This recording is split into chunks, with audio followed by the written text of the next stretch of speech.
Hello दोस्तों, मैं केशव सिंह आपका स्वागत करता हूं आपके अपने यूट्यूब चैनल आरंभ विद केशव पर। तो दोस्तों, पिछले सेशन में मैंने आपके लिए ट्रायंगल्स बनने की कंडीशंस बताई थी कि किस प्रकार से ट्रायंगल्स हम जो है बना सकते हैं, और ट्रायंगल्स के टाइप भी मैंने बताए थे आपके लिए। तो मुझे उम्मीद है कि आपने उस सेशन को बहुत अच्छे से देख लिया होगा। आज उसी पर आधारित अपने लोग यहाँ पे इस सेशन में क्वेश्चंस करेंगे। तो दोस्तों, बिना देरी किए हुए अपने लोग इस सेशन की शुरुआत करते हैं। तो आज के सेशन का पहला क्वेश्चन आपके बोर्ड पे आएगा। तो देखिए, हमसे ये कह रहा है, ध्यान से, कि यदि एक त्रिभुज के दो कोण, एक है 63 और दूसरा है 27 डिग्री। तो दोस्तों, ये कह रहा है कि तो त्रिभुज है, पहला ऑप्शन है scalene triangle, isosceles triangle, right angle triangle and equilateral triangle. तो दोस्तों, यहाँ से आपके लिए क्वेश्चन में जो बोला गया है कि एक त्रिभुज है, उसके दो कोण, एक 63 और दूसरा 27 डिग्री है, तो ट्रायंगल है। मतलब ट्रायंगल का नेचर क्या है। तो आप मुझे एक चीज़ बताओ, यहाँ से किसी भी त्रिभुज के पास एंगल कितने होते हैं? एंगल कितने होते हैं? 3। उनमें से 2 दिए। अगर मैं इन दोनों को जोड़ूं और आपसे पूछूं कि इनका जोड़ क्या आएगा, तो आप देखो, इनका जोड़ जो होगा वो 90 डिग्री होगा। आपको अच्छे से याद होना चाहिए कि मैंने ये बताया था कि एक ही त्रिभुज ऐसा है जिसमें एक एंगल जो है आपका वो फिक्स होता है 90 डिग्री। ये वाला एंगल फिक्स होता है 90 डिग्री, और अदर जो 2 एंगल बचे, उन दोनों का सम मिलाकर 90 डिग्री होता है। तो यहाँ पे यही कंडीशन तो लग रही है। यहाँ पे जो 2 कोण दिए गए हैं उनका योग हो रहा है 90 डिग्री। इसका मतलब this triangle is right angle triangle. तो यहाँ पे ये जो त्रिभुज बनेगा वो बनेगा आपका राइट एंगल ट्रायंगल। तो दोस्तों, आप पिछले सेशन को अगर सही से देखे हैं तो आपको ये सारी बातें मैं बता चुका हूं। तो यहाँ पे इस ट्रायंगल का जो नेचर होगा वो समकोण त्रिभुज होगा। बहुत आसान क्वेश्चन है, लेकिन ये भी परीक्षा में पूछा गया क्वेश्चन है, तो आपको करना है। तो मैंने शुरुआत इस क्वेश्चन से की है। अभी आप देखते रहना इस सेशन में मैं कितने बेहतरीन क्वेश्चन आपके लिए कराने वाला हूँ। तो चलिए दोस्तों, अब बढ़ते हैं आगे। दोस्तों, विश्वास के साथ आगे बढ़ते रहिए, क्योंकि विश्वास पे ही दुनिया कायम है। अगर आप भरोसा रखोगे तो सारी चीज़ें आपको अच्छी मिलेंगी। तो आप ये विश्वास रखिए कि सर जो भी हमें पढ़ाएंगे वो एग्ज़ाम ओरिएंटेड होगा और हम लोग मिलकर अपने मंजिल को प्राप्त करेंगे। तो मैं आपके साथ हूँ, बस आप यूं ही अपना साथ मेरे लिए बनाए रखना। मैं आपके लिए हर चीज़ यहाँ से बेहतर देने का प्रयास करूँगा। नेक्स्ट क्वेश्चन आपके बोर्ड पे आया होगा। आप देखो, एक त्रिभुज की भुजाएं जो हैं वो 5, 6, 7 के अनुपात में है।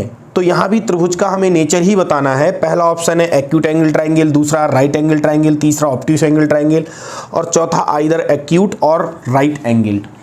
तो दोस्तों, यहाँ से आपके लिए क्वेश्चन के अंदर त्रिभुज की भुजाओं का अनुपात दिया है, त्रिभुज की साइड्स का रेशियो दिया है। ये क्या दिया है? साइड का रेशियो दिया है, आर इन द ये। तो यहां से हमें भुजाओं का अनुपात दिया है 5:6:7। तो त्रिभुज का नेचर क्या है ये बताना है। तो पिछले सेशन आपने देखा है, तो यहां पे आपको दिक्कत नहीं होने वाली है। यहां पे भुजाओं का अनुपात दिया है। तो आप देखो, अगर मैं वैसे करके देखूं तो यहां से अगर मैं कह रहा हूं आपसे कि एक साइड हो गई 5x, दूसरी हो गई 6x, तीसरी हो गई 7x। तो सबसे पहले आप देखो, ट्रायंगल बन रहा है, किन्हीं भी 2 साइड को जोड़ रहे हो आप, तो तीसरी से ज़्यादा आ रहा है, ट्रायंगल बन रहा है। यहाँ से हमें ये निकालना है कि सबसे बड़ी भुजा इसमें कौन सी है? 7x। तो 7x का स्क्वायर करोगे तो ये आ जाएगा, और इन दोनों का स्क्वायर करोगे तो 25 और 36।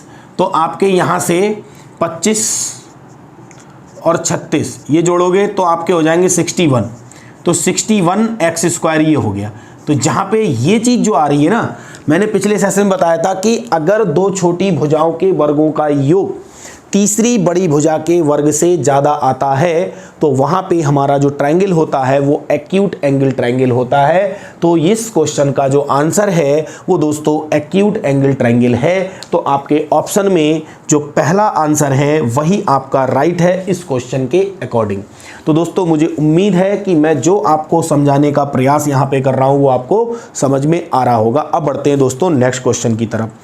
नेक्स्ट क्वेश्चन में हमसे कह रहा है कि एक त्रिभुज की भुजाएं, नेक्स्ट क्वेश्चन आपके स्क्रीन पे आ रहा होगा कि 4:5:6 के अनुपात में है तो त्रिभुज कैसा है, ये हमें यहाँ पे बताना है। तो दोस्तों यहाँ से देखो ध्यान से, मान लो ये अनुपात हटाओगे तो ये 4x, ये 5x और ये हो गई आपकी 6x।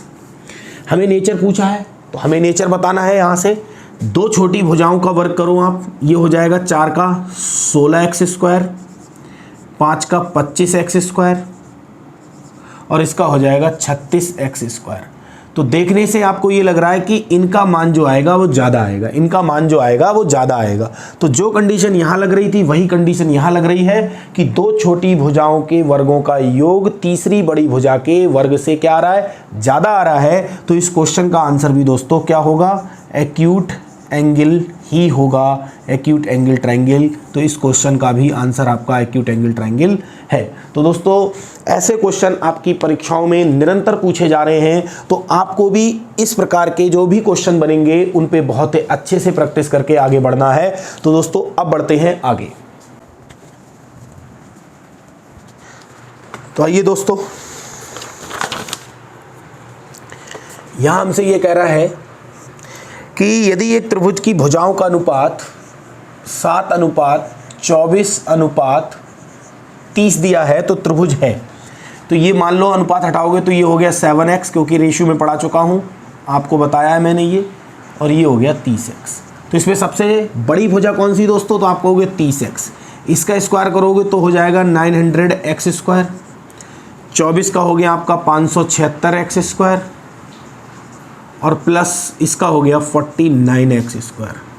तो अगर इन्हें जोड़ोगे भी तो भी ये कम ही आएगा। इसका मतलब अब की क्या हुआ, दो छोटी भुजाओं के वर्गों का योग, दोस्तों दो छोटी भुजाओं के वर्गों का योग जब हमने किया है तो वो तीसरी भुजा के वर्ग से क्या आ रहा है, कम आ रहा है। इसका मतलब यहाँ पे इस क्वेश्चन के अंदर जो ट्रायंगल है वो आपका बनेगा ऑब्ट्यूस एंगल ट्रायंगल। तो दोस्तों आपने अगर पिछले सेशन को देखा है तो ये सारी कंडीशन मैं आपके लिए लिखा के आया हूँ और बताया भी है कि किस तरीके से ये पॉसिबल है। तो दोस्तों यहाँ पे आपको कुछ नहीं करना था, अनुपात हटाना था, सबसे बड़ी भुजा देखनी थी, सबसे बड़ी भुजा का वर्ग करना था और दो अन्य छोटी भुजा के वर्गों को जोड़कर कंपेयर करना था कि इन दोनों का योग ज़्यादा आ रहा है या ये ज़्यादा आ रहा है। तो इस क्वेश्चन में बड़ी भुजा का वर्ग इन दोनों के वर्गों के योग से ज़्यादा है, इसीलिए इस क्वेश्चन का जो आंसर होगा वो होगा ऑब्ट्यूस एंगल ट्रायंगल। तो दोस्तों अब बढ़ते हैं नेक्स्ट क्वेश्चन की तरफ। तो नेक्स्ट क्वेश्चन की तरफ दोस्तों बढ़ते हैं। देखिए नेक्स्ट क्वेश्चन यहाँ से आपके स्क्रीन पे आता होगा, कह रहा है if 3 altitudes of a triangle is in the ratio 3:4:5 then triangle is. तो दोस्तों यहाँ पे थोड़ा सा हमें सतर्क होना है। अभी तक मैंने जो आपके लिए 3 क्वेश्चन कराए थे उनमें भुजाओं का अनुपात दिया है दोस्तों, लेकिन यहाँ पे हमें शीर्ष लंबों का अनुपात दिया है। एल्टीट्यूड्स मतलब शीर्ष लंब मतलब ऊंचाइयों का अनुपात दिया है हमारे लिए, और हमसे इसमें नेचर पूछ ली है ट्रायंगल की कि यहाँ पे त्रिभुज जो है वो किस प्रकार का होगा। तो दोस्तों पिछले सेशन को अगर आपने सही से देखा है तो मैंने भुजाओं के अनुपात को शीर्ष लंबों के अनुपात से संबंध आपको बताया था। तो ध्यान अगर आपको होगा तो आपको मैंने ये चीज़ बताई थी कि त्रिभुज की भुजाओं का जो अनुपात होता है ना वो शीर्ष लंबों के रेसिप्रोकल के अनुपात के बराबर होता है। दोस्तों ये चीज़ मैं आपके लिए बता चुका हूँ। यहाँ से उल्टा अगर यहाँ से इसको करोगे, ये भी मैं बताया हूँ कि शीर्ष लंबों का जो अनुपात होगा वो भुजाओं के व्युत्क्रमों के अनुपात के बराबर होगा। दोस्तों ये चीज़ आपको याद आती होगी। तो हमें इस अनुपात को, ये तो शीर्ष लंबों का अनुपात है ना, हमें इस अनुपात को भुजाओं के अनुपात में चेंज करना होगा, तब जाके हम क्वेश्चन का आंसर बता पाएंगे। तो यहां से हम इसको लिख सकते हैं 1/3, 1/4, 1/5। एलसीएम ले लीजिए। एलसीएम कितना आएगा आपका 60। 60 से यहाँ करोगे, क्योंकि रेशियो में पढ़ा चुका हूँ दोस्तों। जिन लोगों ने नहीं पढ़ा है, रेशियो की प्लेलिस्ट है, वहाँ पे आप जाके रेशियो को मतलब अनुपात समानुपात को पढ़ सकते हो। ये सारे अनुपात मैं आपके लिए सिखा चुका हूँ। तो यहाँ से हमें कभी भी फ्रैक्शन में रेशियो को नहीं छोड़ना होता है। जब हम इसे सही करेंगे तो डिनोमिनेटर का एलसीएम लेंगे। 3, 4, 5 का एलसीएम आएगा 60। 60 से यहाँ गुणा करोगे तो यहाँ बचेगा 20, यहाँ करोगे तो 15, यहाँ करोगे तो 12। अब दोस्तों त्रिभुज में जो त्रिभुज की भुजाओं का अनुपात आया इस क्वेश्चन में 20, 15 और 12 आया।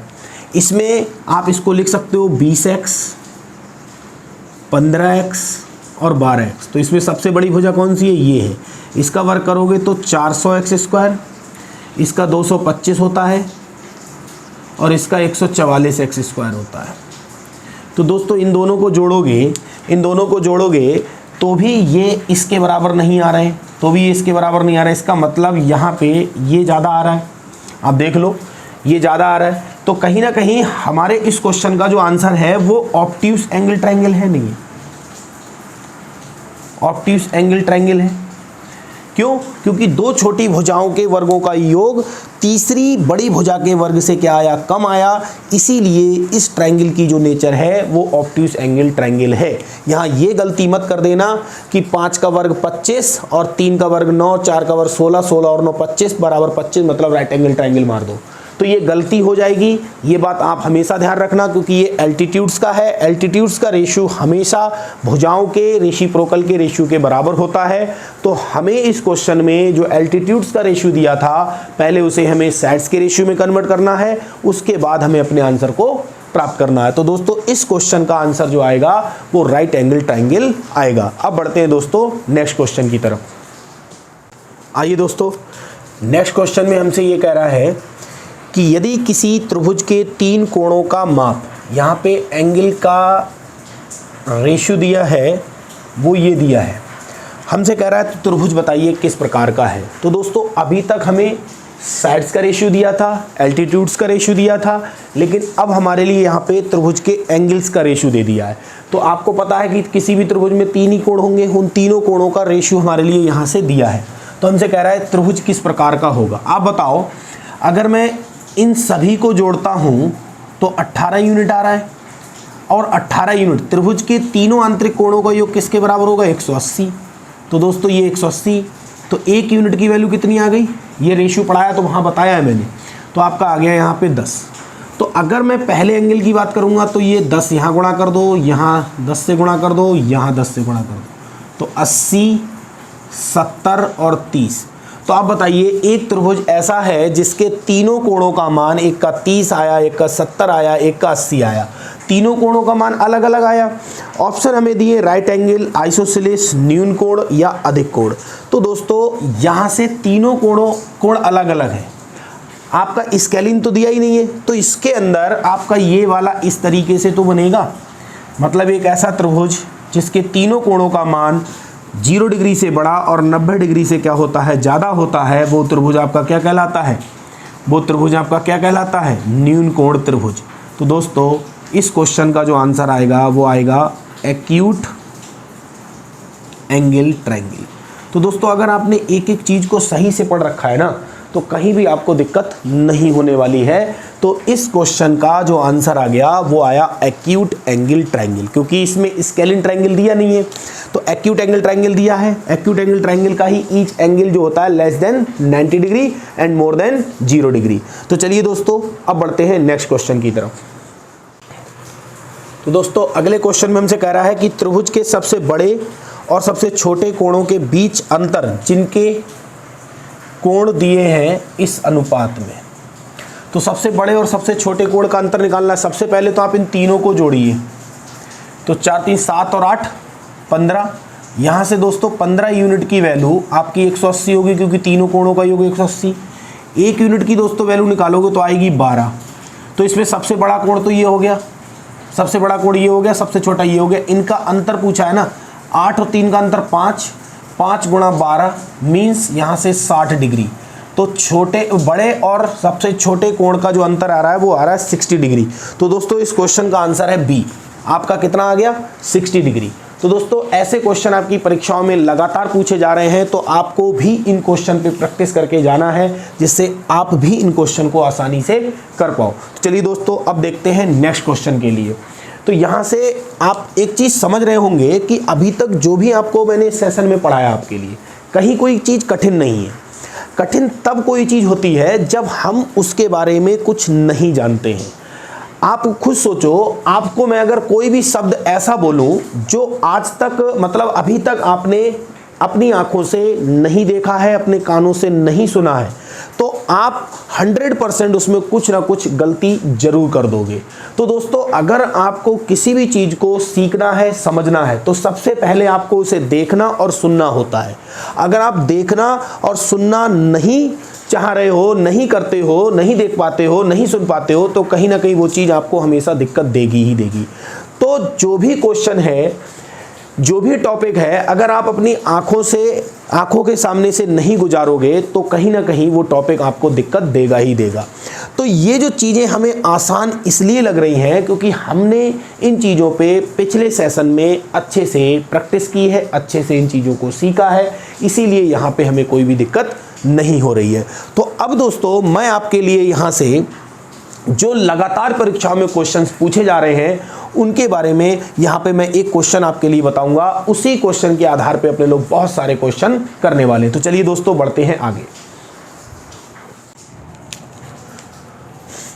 तो दोस्तों यहाँ से मैंने एक क्वेश्चन लिखा है, इसी वैरायटी के बहुत सारे क्वेश्चंस आपकी परीक्षाओं में अब लगातार पूछे जा रहे हैं, डिजिट को चेंज कर करके और यहाँ से इस क्वेश्चन में आपसे क्या क्या पूछा जा सकता है वो मैंने दोस्तों यहाँ पे लिख रखा है कि x का न्यूनतम मान, x का अधिकतम मान, x के संभव मान, x के संभव मानों का योग, संभव त्रिभुजों की संख्या, बनने वाले सभी संभव त्रिभुजों के परिमापों का योग वगैरह वगैरह। तो दोस्तों यहाँ पे इस क्वेश्चन के अंदर जो कॉन्सेप्ट लगेगा वो पिछले सेशन का लगेगा। मैंने आपको बताया था कि त्रिभुज बनने की कंडीशन आपकी दो होती है। एक ये बताया था कि sum of any two sides greater than third side. त्रिभुज की कोई भी दो भुजाओं को अगर आप जोड़ोगे ना तो वो हमेशा उनका जोड़ जो है, उनका योग जो है वो तीसरी से ज़्यादा आता है। और दूसरा मैंने बताया था कि कोई भी दो भुजाओं का अंतर अगर आप लोगे तो हमेशा तीसरी भुजा से कम आएगा। यही कॉन्सेप्ट यहाँ इस क्वेश्चन में लगेगा, तो आपको बहुत ही ध्यान से देखना है क्योंकि इसी प्रकार के क्वेश्चन अब हम लोग करेंगे। तो आप पहले इस क्वेश्चन को सही से समझिए, देखो ध्यान से। क्वेश्चन कह रहा है एक त्रिभुज की तीनों भुजाएं 4 सेंटीमीटर, 10 सेंटीमीटर और x सेंटीमीटर हैं, जहां x एक पूर्णांक है। तो पूर्णांक का मतलब समझ रहे हो, इंटीजर। जैसे 1 2 3 4 5 6 7 ये क्या है आपका इंटीजर, मतलब डेसिमल में ना हो, फ्रैक्शन में ना हो वैल्यू। तो यहाँ से जब भी इस प्रकार का क्वेश्चन आएगा, याद रखना मोस्ट इंपॉर्टेंट क्वेश्चन है, तो आपको बहुत ही धैर्य के साथ, पेशेंस के साथ इस क्वेश्चन को समझना है। जब भी इस टाइप का क्वेश्चन आएगा ना तो इसमें दो साइड आपकी फिक्स होती है, दो भुजाएं आपकी क्या होती है, फिक्स होती हैं। तीसरी भुजा के बारे में हमसे जानकारी पूछेगा और उसी के आधार पर हमसे ये इतने क्वेश्चन के आंसर पूछ सकता है क्वेश्चन के अंदर। मतलब आपका जब एग्जाम होगा तो इनमें से कोई भी एक क्वेश्चन आपके एग्जाम में आ सकता है। दो भुजाएं आपकी फिक्स होती हैं, तीसरी निकालनी होती है। तो आप मुझे एक चीज बताओ, यहां से अगर मैं 4, 10 और x की बात कर रहा हूं, तो अगर मैं इन दोनों को जोड़ रहा हूं तो 4 और 10 कितना हो गया, 14। 14 का मान जो है वो किससे ज़्यादा आना चाहिए आपका, यहाँ से तीसरी भुजा से ज़्यादा आना चाहिए। और दूसरी बात यह है, इन दोनों का अंतर जो आएगा 6, वो किससे कम होना चाहिए, x से कम होना चाहिए। यही बताया था मैंने। तो यहाँ से एक लिमिट भी पूछ सकता था आपसे, यहाँ से लिमिट भी पूछेगा। तो अगर मैंने इसकी लिमिट की बात करी तो x की जो लिमिट हो गई कि x की वैल्यू 6 से ज़्यादा होगी लेकिन 14 से कम होगी। एक तो आपसे ये पूछा जा सकता है कि x की वैल्यू किन संख्याओं के बीच में लाई करेगी। यहाँ पे मैं लिखना भूल गया। तो x की जो वैल्यू है ना वो 6 से बड़ी होगी और 14 से क्या होगी, छोटी होगी दोस्तों। तो इस क्वेश्चन में ये इस तरीके से ऑप्शन सेट करके दे सकता था। तो हमारा एक तो आंसर ये हो गया कि x की वैल्यू 6 से बड़ी और 14 से छोटी हो गई। ठीक है, अब हमसे पहले यहां देखो इस क्वेश्चन में पूछा है x का न्यूनतम मान। तो x की जो वैल्यू है ना वो 6 और 14 के बीच में लाई करेगी, 6 और 14 के बीच में लाई करेगी। तो अगर मैं x के मान देखूं यहां से, तो x के कितने मान हैं, तो यहां से देखो 6 तो हो नहीं सकता क्योंकि 6 से वैल्यू क्या होनी है, बड़ी होनी है, और 14 से छोटी होनी है। तो 6 का अगला इंटीजर कौन सा है, 7, फिर 8 भी हो सकता है, 9 भी हो सकता है, 10 भी हो सकता है, 11 भी हो सकता है, 12 भी हो सकता है, 13 भी हो सकता है, लेकिन 14 नहीं हो सकता है दोस्तों। यहाँ पे ये चीज़ आप समझ रहे होंगे। तो x का जो न्यूनतम मान आया, x की जो मिनिमम वैल्यू आई दोस्तों, यहाँ से कितनी आ गई, 7, और x की जो मैक्सिमम वैल्यू दोस्तों आएगी वो कितनी आएगी, 13। तो मिनिमम ये हो गई और मैक्सिमम दोस्तों ये हो गई। तो ये शुरू के दोनों आंसर आ गए आपके। x के कितने मान संभव है, तो आप देखो ध्यान से x के मान हम कैसे निकालते हैं। यहाँ से ये भी चीज़ मैं आपको सिखा दूँ, x के कैसे निकाल रहे हो मान। देखो ये सीरीज बन रही है आपकी AP, तो आपको हमेशा फर्स्ट और लास्ट टर्म तो पता चली जाएगी। 6 से बड़ा मतलब अगला इंटीजर 7, और 14 से छोटा पिछला कौन होगा, 13। तो 13 में से 7 घटाओ, 6 बचा, 6 को 1 से भाग करो। क्यों, क्योंकि यहाँ पे AP बन रही, तो AP का अंतर कितना है, देखो दोस्तों हर टर्म में 1 से भाग किया, कितना आया आपका, 6 ही आया। 6 में 1 जोड़ देना है। तो आप हमेशा n की जो वैल्यू निकालते हो ना, वो निकालते हो यहाँ से last term minus first term upon difference plus का 1, इस तरीके से निकालते हो आप। तो यहाँ से नंबर ऑफ टर्म निकाल रहे हो, मतलब x की मैक्सिमम पॉसिबल वैल्यू निकाल रहे हो। तो आपको क्या लिखना, 13 माइनस 7, 6 आया, यहाँ लिख लो 13 माइनस 7 कॉमन डिफरेंस प्लस का 1, कितना आया, 6 प्लस 1 7। तो x की संभव वैल्यू कितनी आ रही है, 7। x की संभव वैल्यू कितनी आ रही है, 7 गिन लो, 1 2 3 4 5 6 7। x की संभव वैल्यू कितनी आ गई, 7। x के संभव मानों का योग, जब योग निकालो तो ध्यान रखना इसी तरीके से लिखा है। आप ध्यान रखना ये सीरीज हमेशा AP बनती है। तो AP का जो योग होता है ना n पदों का, वो n/2 A प्लस L होता है। ध्यान रखना, कन्फ्यूज मत होना एक एक चीज़ को। मैं आपको इसी क्वेश्चन में सारे क्वेश्चन को समझाना चाह रहा हूँ, फिर अपने लोग 1 बाई 1 करके क्वेश्चंस देखेंगे, आप समझो ध्यान से। तो x के सभी संभव मानों का योग ऐसे निकालोगे। आपको n की वैल्यू पता चल गई, ये 7 है। तो यहाँ पे अगर मैंने 7 लगाया, 7/2, पहला पद अंतिम पद, तो ये 7, ये 13 7 20 हो गए, 2 से काटोगे 10 बार गया, कितना आया दोस्तों, 70। तो n के सभी x के सभी मानों का योग कितना हो गया, 70। तो यहाँ से दोस्तों x के संभव मानों का योग आ गया। संभव त्रिभुजों की संख्या कितनी होगी, तो दोस्तों 2 साइड तो फिक्स होती हैं, 2 साइड तो फिक्स होती हैं। अब x के कितने संभव मान आए हैं, 7। तो यहाँ पे त्रिभुज भी कितने बनेंगे दोस्तों, यहाँ पे अगर मैं त्रिभुज की संख्या पूछ रहा हूँ तो दोस्तों कितने बनेंगे, 7 ही बनेंगे।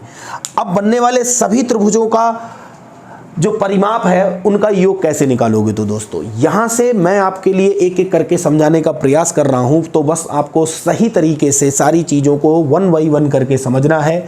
तो पहले क्वेश्चन का आंसर x का न्यूनतम मान समझ में आया होगा, अधिकतम मान, संभव मानों का योग, संभव त्रिभुजों की संख्या, जितनी भी x की पॉसिबल वैल्यू होंगी त्रिभुज भी उतने ही बनेंगे। अब हमारे लिए ये चीज़ यहाँ से समझनी है, तो मैं यहाँ पे इसको समझाने का प्रयास कर रहा हूं कि यहां पे ये चीज कैसे होगी। तो देखो ध्यान से, ये चीज मैं यहां से आपको समझा दूं। तो दोस्तों यहां से देखो, अब यहां से बात ये है कि संभव मानों का योग। तो अभी मैंने आपको बताया था x के पॉसिबल मान कितने थे, 7 था, क्योंकि 6 तो होगा नहीं, 7 8 9 10 11 12 13, 1 2 3 4 5 6 7 ये मान थे।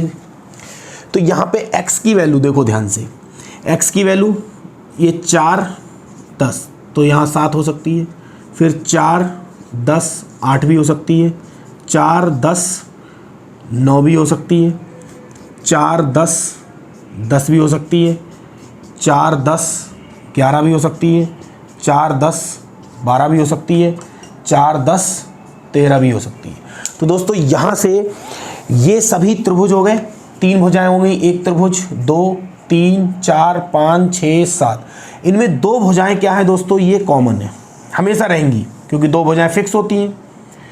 तीसरी भुजा के मान अलग अलग आ रहे हैं, इसीलिए आपके यहाँ पे 7 त्रिभुज संभव हैं। इन 7 का परिमाप हम कैसे निकालेंगे, किसी भी त्रिभुज का परिमाप कैसे निकालते हो, उस त्रिभुज की सभी भुजाओं का योग त्रिभुज का परिमाप होता है। तो दोस्तों यहाँ से एक चीज देखोगे, हर त्रिभुज के अंदर 4 और 10 14 कॉमन है, 4 और 10 4 और 10 4 और 10 14, तो 14 कॉमन है कितनी बार, 7 बार, प्लस यहाँ से 7 प्लस 8, ये करते करते कितना जाना है, 13 तक जाना है।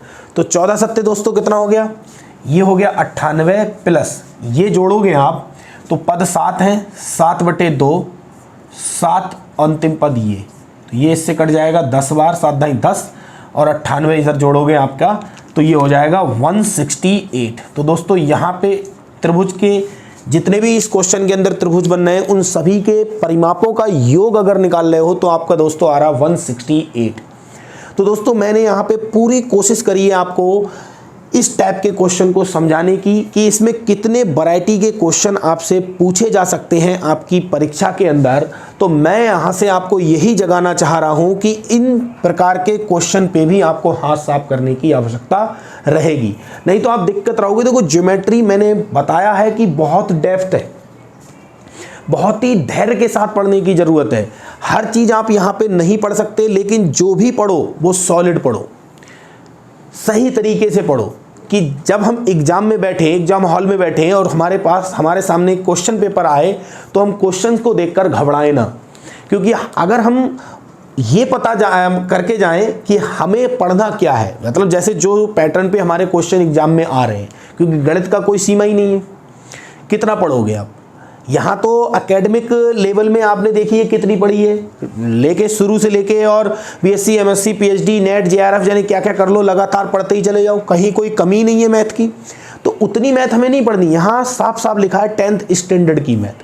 तो ये जो चीज़ें हैं ना, ये सब 10th स्टैंडर्ड की हैं, आपको सही तरीके से इन्हीं को संभालना है और इन्हीं को संभाल कर आपको परीक्षा क्वालिफाई करनी है, नौकरी प्राप्त करनी है। तो अगर आप इन चीज़ों को सही से नहीं समझ पा रहे हो तो कहीं ना कहीं आपके अंदर दिक्कत है। तो दोस्तों मैंने अभी आपके लिए ढेर सारे क्वेश्चंस को समझाया है यहाँ पे, अब अपने लोग 1 बाय 1 करके इस टाइप के क्वेश्चन को करते हैं। तो चलिए अब दोस्तों बढ़ते हैं आगे। तो दोस्तों नेक्स्ट क्वेश्चन आपके स्क्रीन पे दिखाई दे रहा होगा कि एक त्रिभुज की 3 भुजाएं 6 सेंटीमीटर, 9 सेंटीमीटर और दोस्तों x सेंटीमीटर है।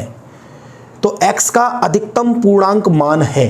तो दोस्तों x का अधिकतम पूर्णांक मान हमसे पूछा है, इसका मतलब x की मैक्सिमम वैल्यू पूछी है जो कि इंटीजर में होगी। ये भी ध्यान रखना, क्वेश्चन को बहुत ध्यान से पढ़ना है हमारे लिए।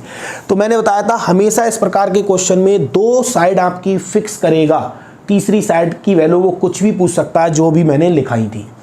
तो यहाँ पे आप देखो ध्यान से, अगर मैं आपसे पूछूं यहाँ से इन दोनों का योग करो तो 15, तो x का जो मान है वो 15 से क्या आएगा, छोटा आएगा। x की जो वैल्यू आएगी 15 से छोटी आएगी, और x की जो वैल्यू है वो 3 से क्या आएगी, बड़ी आएगी। ध्यान रखना, x की वैल्यू जो है वो 15 से बड़ी आएगी, 9 6 15 मतलब x की वैल्यू 15 से छोटी और 3 से क्या होगी, बड़ी होगी। कि 2 भुजाओं का योग हमेशा तीसरी से ज़्यादा होगा तभी त्रिभुज बनेगा, 2 भुजाओं का अंतर हमेशा तीसरी भुजा से कम होगा तभी आपका त्रिभुज बनेगा। तो यहाँ से हमें ये चीज़ पता चल गई, क्योंकि x का जो भी मान होगा ना, x की लिमिट की अगर हम बात करें तो यहाँ पे ये अगर ऐसे देता आंसर तो ये इसकी लिमिट हो गई, लेकिन हमसे पूछा है x का अधिकतम पूर्णांक मान। तो आप बताओ x की वैल्यू 15 से क्या होगी, छोटी होगी, तो 15 से पहला इंटीजर कौन सा है, 14। तो यही इस क्वेश्चन का हमारा आंसर है जो हमसे पूछा है, हमने यहाँ पे वो आपके लिए बता दिया। तो इस क्वेश्चन का जो दोस्तों आंसर है वो है 14। तो अब बढ़ते हैं नेक्स्ट क्वेश्चन की तरफ। दोस्तों नेक्स्ट क्वेश्चन आपके स्क्रीन पे दिखाई दे रहा होगा। नेक्स्ट क्वेश्चन में हमसे दोस्तों कह रहा है कि यदि त्रिभुज की भुजाएं 8x 13 तो x का मान किसके बीच होगा। तो दोस्तों दो भुजाएं यहाँ भी फिक्स हैं, 8 और 13। 8 और 13 का अंतर 5, तो जो x की वैल्यू है वो 5 से बड़ी होगी दोस्तों, बिल्कुल सही है। 8 और 13 21, 21 से क्या होगी दोस्तों, छोटी होगी, यही x की लिमिट हो गई। तो x का मान जो है वो 5 और 21 के बीच में होगा दोस्तों। तो इस क्वेश्चन का जो आंसर है वो आपका सी है। तो मुझे उम्मीद है कि मैं जो भी पढ़ा रहा हूँ आपके लिए, जो भी समझाने का प्रयास कर रहा हूँ, सारा का सारा एग्जाम ओरिएंटेड है। आप बहुत अच्छे से इन चीज़ों को समझ रहे होंगे और एंजॉय कर रहे होंगे। चलिए दोस्तों अब बढ़ते हैं आगे। तो दोस्तों देखिए नेक्स्ट क्वेश्चन हमसे कह रहा है, आपकी स्क्रीन पर दिख रहा होगा कि एक त्रिभुज की दो भुजाएं 19 सेंटीमीटर और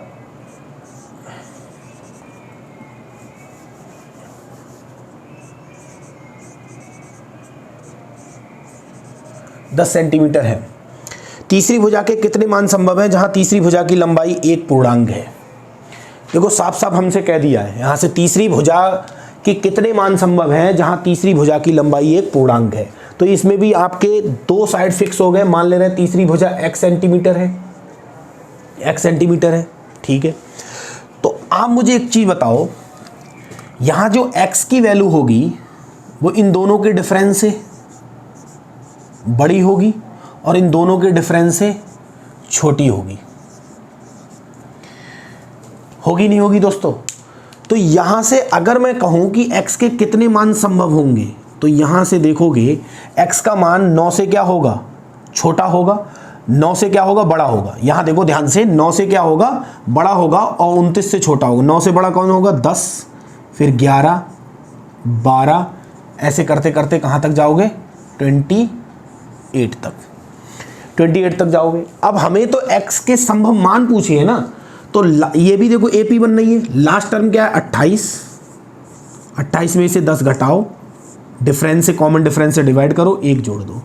तो यहाँ से दोस्तों कितना आ रहा है, 28 में से 10 गया 18 और 1 19। तो इस क्वेश्चन का दोस्तों आंसर कितना आ रहा है आपका, 19। इस क्वेश्चन का जो आंसर आ रहा है दोस्तों वो आ रहा है 19। तो यहाँ पे x के कितने मान संभव है दोस्तों, 19। x का मिनिमम मान कितना होगा दोस्तों, 10। x का मैक्सिमम मान कितना होगा, 28।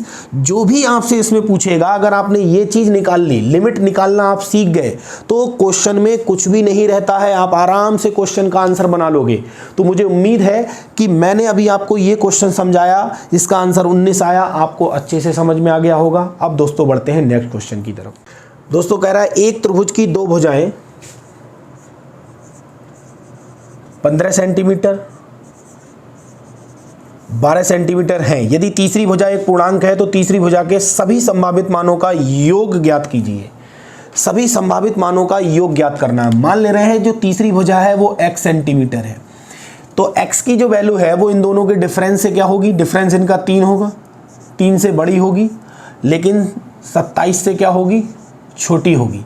तो हमें लिमिट पता चल गई। तो x के जो टोटल मान होंगे, x का मान 3 से बड़ा होगा, 3 से बड़ा 4 होगा, 5 होगा, 6 होगा, 7 होगा, ऐसे ही करते करते कहाँ तक जाएगा, 26 तक जाएगा, क्योंकि यहाँ पे बोल दिया है कि x का जो मान है वो एक इंटीजर है। अब हमें इन सभी का योग निकालना है, तो हम पहले नंबर ऑफ टर्म निकालेंगे। तो नंबर ऑफ टर्म कैसे निकालेंगे, 26 में से ये घटेगा, कॉमन डिफरेंस प्लस का 1, तो आपका कितना आ गया, 22 और 1 23। तो यहाँ पे 23 आ गया।